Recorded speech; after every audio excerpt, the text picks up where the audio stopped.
Southern Ledge Pools and Patios will be selling Pelican Reef patio furniture. Southern Ledge Pools and Patios in Taylorville, your outdoor fun creator. Your information station, WTIM.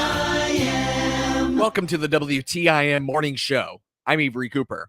Your stream brought to you by People's Bank and Trust. They put people first. And Landmark of Taylorville, where you always do better with Landmark. Find those streams online at TaylorvilleDailyNews.com's Facebook and on YouTube at WTIM TV.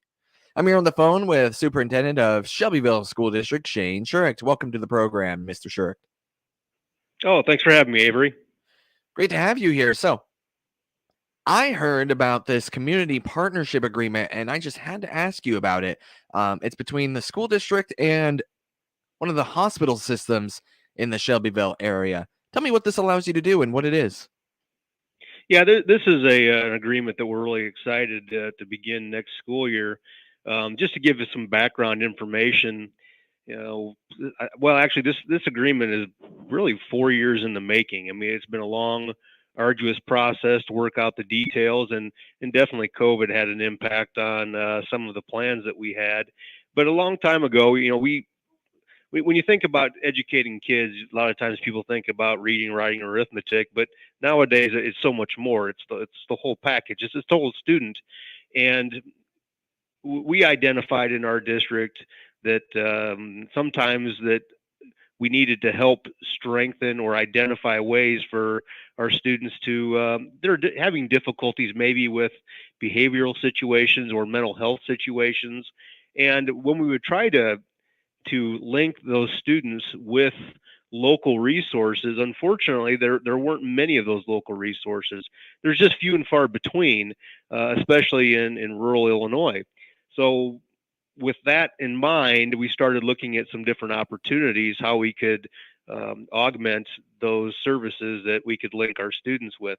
And that is what has led to us next year starting this community partnership agreement with, it's the St. John's HSHS system, and more specifically, our local hospital, HSHS Good Shepherd. So that is the link, and we're tickled to death to start that next year. You mentioned it's an agreement 4 years in the making. Did the pandemic advance or hinder the effort, and how? It definitely it hindered it. We had a lot of conversations, like I said, 4 years ago, and some of those conversations, if you really think about it, we have not had a normal school year for the last 3 years. In 2020, we missed the entire last quarter. We were not in person, just like the rest of the state of Illinois. And then the following 2 years, we were in person both those years, but there were a lot of things that took up the time and efforts that we had to handle. So COVID definitely pushed this back, and now that hopefully COVID we're beyond that. We're really hoping that next year is what we consider a normal school year, and that is and that's why we're really happy about this partnership. And just to go a little more in depth about what that partnership looks like is, so if our counselors, teachers, administrators identify a student who may need some help outside of what we can offer, or maybe even provide them with in the area, we do communicate then with a provider through, it's called a robot, but it's a telehealth system. So a student would be remotely talking with a professional at some place in the district, private location, and this professional then would, help the student. Well, 4 years in the making, obviously the need for this agreement was there prior, but has the need for services like mental health, etc., increased since that 4 years that this conversation has begun? I would definitely say it's increased. And I don't know if that's because there are more students who are experiencing some situations that affect their mental health, or if society is just doing a better job of identifying those students. So I don't know if there's just more of them. I just think that maybe identifying, we're more sensitive to it. 10 years ago, you really wouldn't have heard about this type of people wouldn't be thinking about this as much. Nowadays, it's on everybody's mind, and rightfully so. And so I hesitate to say there's just more people experiencing the need for it, or if we're just doing a better job of identifying. Mm, yeah. Well, what's the timeline look like for this community partnership agreement? Are you ready to start it next year? A year after? Yes. What's it look like? Yep. Well, at our last board meeting in May, we finally, or we approved the final agreement between us and the HSHS system. So with all the paperwork signed and all the T's crossed and I's dotted, and we're ready to roll beginning of next school year in August. What was the mood among the board when they passed this agreement? Yeah, excitement. Not only do we have this in place, but we one of our counselors, Katie Condor, she put together a grant proposal with the state for another community health agreement, and we were selected, one of the ones in the state selected by the State Board of Education to receive this community health grant, and we were able to fund counselors, we're able to fund other peripheral positions, and also funding materials and programs to help our students from a mental health aspect. So this has been a goal of the district in the last several years, and we're starting to finally see the fruits of that labor, in my opinion. The last several years, we've added, like I said, counselors, support personnel, all geared towards helping the mental health of our students. You mentioned this grant. What did it entail? Would this agreement still be there without it? Yes, this was. Well, it just so happened that this grant popped up within the last, I think it's been 9 months or so, the application process, and we discussed it as a district, and one of our counselors said, I'd like to apply for it, and she did, and we were, like I said, fortunate enough to receive it. So this is kind of a supplemental piece of it. I mean, if we still would have had the community partnership with HSHS, this is just augmenting that. What have you heard from students about this agreement while it's been in the works over the past 4 years? Well, it's quite possible that most of them probably don't know about this, because we've kind of not known exactly where this was going to take us, know if it was actually ever going to become a done deal. We would hope to try to pilot it the last couple months at the end of this previous school year, but just due to some factors outside of our control, we really were not able to do that pilot. So I think that our students, most of them, probably don't realize that there is a new opportunity out there starting next school year. Obviously, the counselors are receiving it well. What about the other staff? Yes. Well, I think, I'm trying to remember now if it's 4 or 5 years ago, but our faculty was trained in first aid mental health, and there's buy-in from the top down, bottom up with this program. I mean, everybody is excited that we have these new opportunity, or these new outlets for our students, because as teachers, you see these students every day, and you can often tell if something's going on with them. And part of our job as an educator is to talk with those kids, communicate with them, and see what's going on, and then know if there's something happening that we can't maybe necessarily help them with because it's outside of the scope of our training. At least point them in the direction of resources. So that's really how a lot of these referrals are going to take place, is at the ground level, where the teachers are seeing the students, or the school counselor is seeing the student and talking to them, communicating with them, and seeing what help or supports these students may need. This agreement encompasses all of the district, right? Not just the high school or one school, right? Yeah, we well, at some point it will focus Okay. on it does encompass the entire district. Next year we are focusing on our high school as well as I believe I think we're incorporating our upper middle school as well. But the idea is that this is open to all of our students. Yes.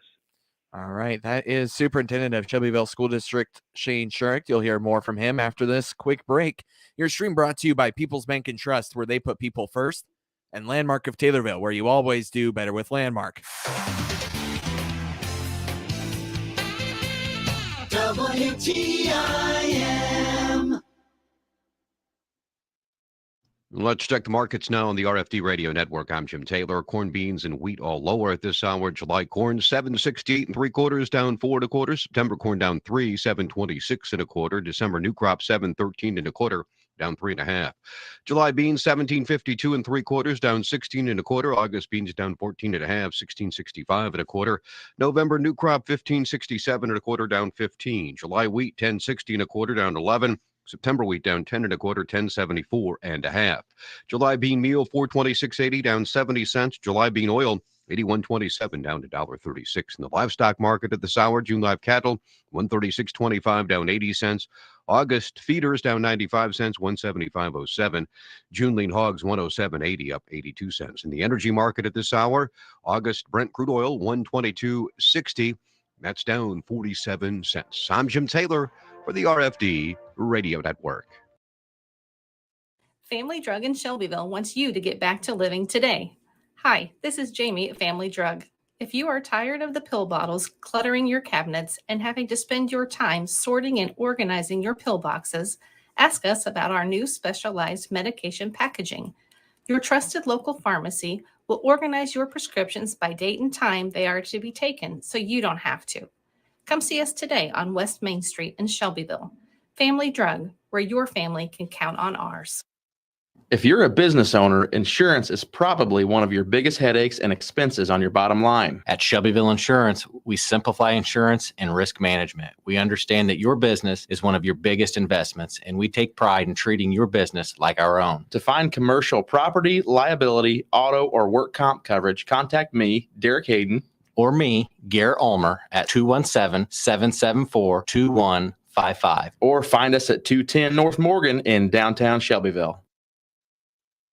Listen for Taylorville Tornado baseball, softball, and Little League games on New Country 104.1 and stream live on TaylorvilleDailyNews.com. You'll hear selected boys baseball, girls softball, and Little League games brought to you by Blakely Heating, Cooling, and Plumbing, Taylorville Vision Source, Kirby Real Estate, and the senior citizens of Christian County, all in Taylorville. The purple and gold are coming your way. The Taylorville Tornadoes are gonna do it today.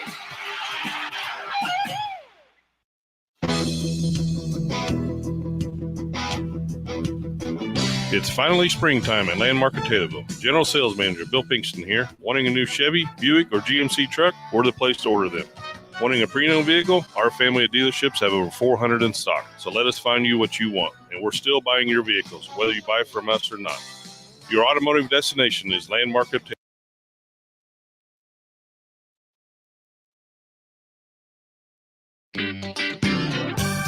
Your information station. WTIM. Welcome back to the WTIM Morning Show. I'm Avery Cooper. Your stream brought to you by People's Bank and Trust, where they put people first, and Landmark of Taylorville, where you always do better with Landmark. I'm here on the Shelbyville School District, Shane Shurick. Busy time over the course of 9 months. Not a lot of time to do a lot of the maintenance while the school and staff are there. So I know that's what the summer months are for Shelbyville School District. What do you got going on, Mr. Shurick? Well, I do know that a lot of people think that the school year usually August to May, and things are pretty quiet in the summer, and that's the farthest thing from the truth. As you mentioned, a lot of the maintenance, a lot of the capital projects that we have in order to maintain our buildings and our facilities, they need to take place in the summer because otherwise our staff and students are in the building. So you really have about 2.5, maybe 3 months to get some of these projects done, which that means that if you have projects to do and you have multiple ones, they're all taking place in the summer. And we do have several of them that are taking place this summer. What do you have planned? I know the track needs to be looked at. There are some roofs and stuff. Let's start with the track. What are you doing there? Well, so we're redoing our entire track. After a while, you just need to replace. There's wear and tear. And the funny thing about these projects we're doing, at least the two main ones, is we approved these a year ago, and now that we're at the point where we're getting them done. So that tells you how long the process can take sometimes in order for these projects to, go from planning to actual completion. So we approved in May of 21 the track project, and we hired a company. They're going to come in here shortly. Actually, in June, they're coming, and they're going to rip out the entire existing track and put a new one in for us, all-weather track. Sounds like a priority then, considering you guys approved it last May. Yeah, it is. Not only do we need that track for our competitive sport teams and for our PE classes, but our community uses that as well. Any given night, and especially in the summer, spring, fall, if you come out to our facilities, you'll invariably see community members out there walking and some of them running on the track as well. So it's not just an important thing for our school and our school business, but also for our community. What else is on your list of must get done this summer? I know you got a lot of maintenance planned, but only a short amount of time. So what else is on your list?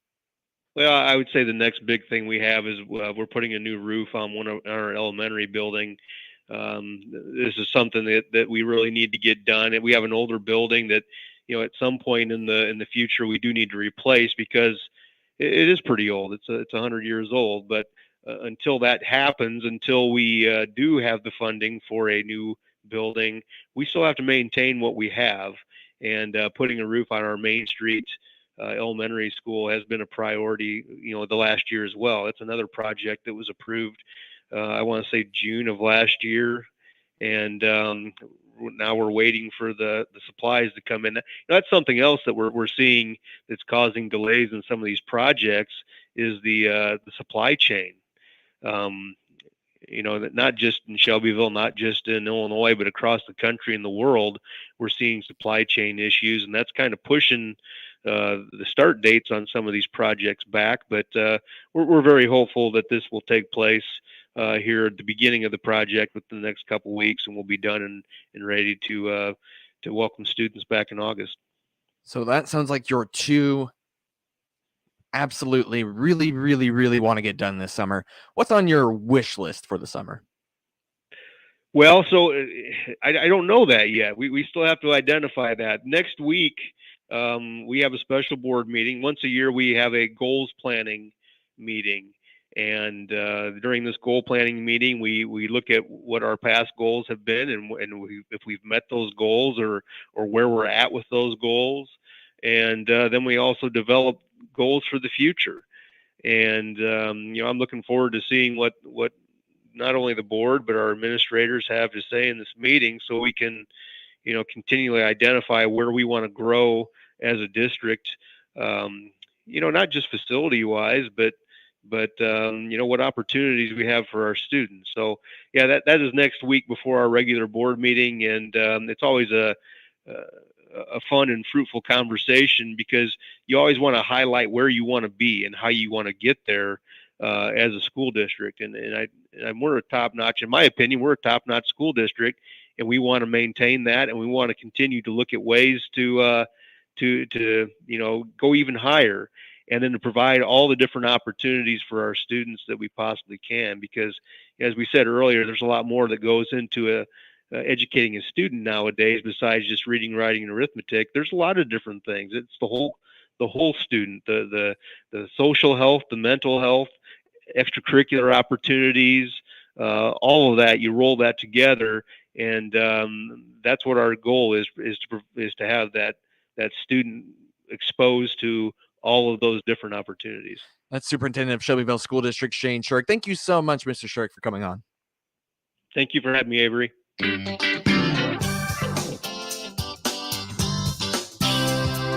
WTIM.